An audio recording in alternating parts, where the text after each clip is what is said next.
ಸಕಲ ಕಲಾವಲ್ಲಭ ಬಂಟ್ವಾಳದ ತಿರುಮಲ ವೆಂಕಟೇಶನು ಮಲ್ಲಿಗೆ ಪ್ರಿಯನಷ್ಟೇ ಅಲ್ಲ, ಯಕ್ಷಗಾನ ಪ್ರಿಯನೂ ಹೌದು. ನಾದಪ್ರಿಯ ದೇವನಿವನು, ವೇದ ಪ್ರಿಯನು. ಶ್ರೀ ವೆಂಕಟರಮಣನು ಆನಂದ ವಿನೋದ ಪ್ರಿಯನಾದ ಭಕ್ತ ಜನಪ್ರಿಯನೂ ಹೌದು. ಭಕ್ತ ವತ್ಸಲನೂ ಭಕ್ತ ಪರಿಪಾಲನೂ ಆಗಿರುವನು. ತನ್ನ ಲೀಲಾ ವಿನೋದಗಳನ್ನು ಭಕ್ತ ಜನರಿಂದ ಮಾಡಿಸಿಕೊಂಡು ಸಂಭ್ರಮಿಸುವ ಆಪತ್ ಬಾಂಧವ ದೇವಾದಿದೇವ ಮಂಗಳಮೂರ್ತಿ ಬಂಟ್ವಾಳದ ತಿರುಮಲ ವೆಂಕಟರಮಣ ದೇವ. ತಿರುಮಲ ವೆಂಕಟರಮಣನ ಸೇವೆಯಲ್ಲಿ ಆನಂದದಿಂದ ಪಾಲ್ಗೊಳ್ಳುವುದು ಭಕ್ತರ ಪಾಲಿನ ಪರಮ ಸೌಭಾಗ್ಯವಾಗಿದೆ. ಹಾಲಿನಂತಹ ಬಿಳುಪಿನ ಮಲ್ಲಿಗೆ ಹೂವಿನ ಚೆಂಡುಗಳ ರಾಶಿ ರಾಶಿಯನ್ನು ಕಾಣುತ್ತಲೇ ಶ್ರೀಹರಿಗೆ ಕ್ಷೀರಸಾಗರದ ನೆನಪಾಗದಿರುವುದೇ? ಜಗತ್ಪ್ರಸಿದ್ಧ ಮಂಗಳೂರು ಮಲ್ಲಿಗೆ ಎಲ್ಲವೂ ಆ ದಿನ ವೆಂಕಟರಮಣನಿಗೇ ಅರ್ಪಣೆ.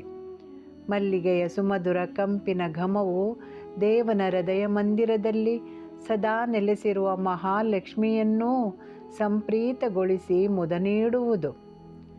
ಜಗದೊಡೆಯ ವೆಂಕಟೇಶನು ಪ್ರಸನ್ನನಾಗಿ ವೈಭವದ ರಥೋತ್ಸವ ಮಾಡಿದ ನಂತರ ಮರುದಿನ ದೇವರಿಗೆ ಮಂಗಳ ಅವಭೃತ ತೀರ್ಥ ಸ್ನಾನದ ಉಲ್ಲಾಸ ಹಾಗೂ ಜಲವಿನೋದದ ಸಂಭ್ರಮ.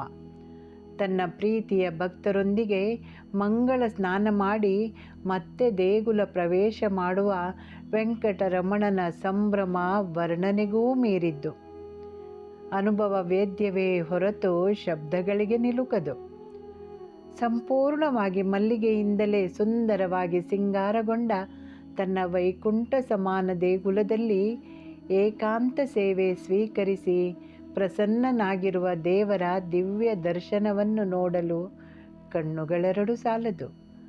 ನಂತರ ದೇವರ ದ್ವಾರ ಪೂಜೆ ಮಾಡಿ ದೇವರನ್ನು ಆರಾಧಿಸುವ ಮಂಗಳಾರತಿಯ ವೇಳೆ ಭಕ್ತರು ಭಾವುಕರಾಗಿ ಬಿಡುತ್ತಾರೆ. ಭಕ್ತರ ಸುಮಧುರ ಭಕ್ತಿ ಗಾಯನ ಕೇಳುತ್ತಾ ಯಕ್ಷಗಾನ ಪ್ರಿಯ ವೆಂಕಟರಮಣನು ಭಕ್ತಿಗೆ ಮನಸೋತು ಹೋಗಿರುತ್ತಾನೆ.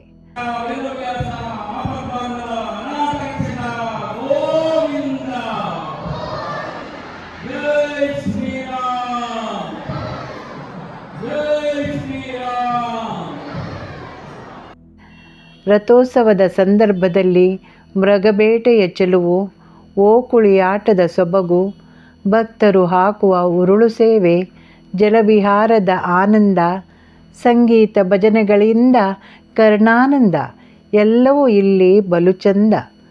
ಸಮಾರಾಧನೆಯ ಭೋಜನ ಅನ್ನಪ್ರಸಾದವಂತೂ ಅದ್ಭುತ ರುಚಿಯಿಂದ ಕೂಡಿರುತ್ತದೆ. ಮಲ್ಲಿಗೆ ಹೂವಿನ ಘಮದಲ್ಲಿ ಲಕ್ಷ್ಮೀಕಾಂತನಿಗೆ ಏಕಾಂತ ಸೇವೆ, ಮಹಾಮಂಗಳಾರತಿಯ ದರ್ಶನ ಎಲ್ಲವೂ ಭವ್ಯ ದಿವ್ಯ.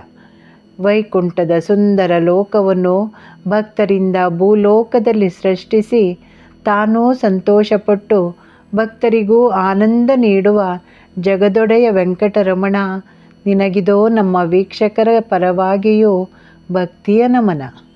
ನಮ್ಮ ಪೂರ್ವಜರು ಅನುಸರಿಸಿ ಆಚರಿಸಿ ಬಂದಂತಹ ಸುಂದರ ದಿವ್ಯ ಸೇವೆಗಳಿವು. ಭಕ್ತರ ಬಾಳಿಗೆ ಶ್ರೀನಿವಾಸನ ಲೀಲೆಯ ದಿವ್ಯ ಸುಂದರ ಸುಮಧುರ ಸಂಭ್ರಮವಿದು. ಇದು ಭಾಗ್ಯ, ಇದು ಭಾಗ್ಯ, ಇದು ಭಾಗ್ಯವಯ್ಯ ಎಂದು ದಾಸರು ಬಹುಶಃ ಇದನ್ನು ನೋಡಿಯೇ ಹಾಡಿರಬೇಕು ಎಂದೆನಿಸುತ್ತಿದೆ. ವೆಂಕಟೇಶನ ಮಹಾಮಂಗಳಾರತಿಯನ್ನು ಕಂಡು ಧನ್ಯರಾಗೋಣ. ನಮೋ ತಿರುಮಲೇಶ, ನಮೋ ಶ್ರೀನಿವಾಸ. ಆತ್ಮೀಯರೇ, ದೇವರ ದರ್ಶನ ನಿಮಗೆ ಇಷ್ಟವಾಗಿರಬೇಕಲ್ಲ. ಇಂತಹ ಇನ್ನೂ ಹಲವಾರು ಸಂಗತಿಗಳು ನಿಮ್ಮ ಕೈ ಸೇರಲು ನನ್ನ ಕೃಷ್ಣಾರ್ಪಿತಂ ಚಾನಲನ್ನು ಸಬ್ಸ್ಕ್ರೈಬ್ ಮಾಡಿರಿ. ಇಷ್ಟವಾದಲ್ಲಿ ಲೈಕ್ ಮಾಡಿ ತಿಳಿಸಬಹುದು. ಕಮೆಂಟ್ ಮಾಡಿ ನಿಮ್ಮ ಅನಿಸಿಕೆಗಳನ್ನೂ ತಿಳಿಸಬಹುದು. ಯುಗಾದಿಯ ಹೊಸ ಸಂವತ್ಸರಕ್ಕೆ ಮಲ್ಲಿಗೆ ಹೂವಿನ ಚೆಂಡಿನೊಂದಿಗೆ ದೇವರ ದರ್ಶನ ಮಾಡಬೇಕೆಂಬ ನನ್ನ ಮನದಾಸೆಯನ್ನು ತಿರುಮಲ ವೆಂಕಟರಮಣ ಹಾಗೂ ನಮ್ಮ ವೀರ ವೆಂಕಟೇಶ ದೇವರು ಅನುಗ್ರಹಿಸಲಿ. ಎಲ್ಲರಿಗೂ ಶುಭವಾಗಲಿ. ಧನ್ಯವಾದಗಳು.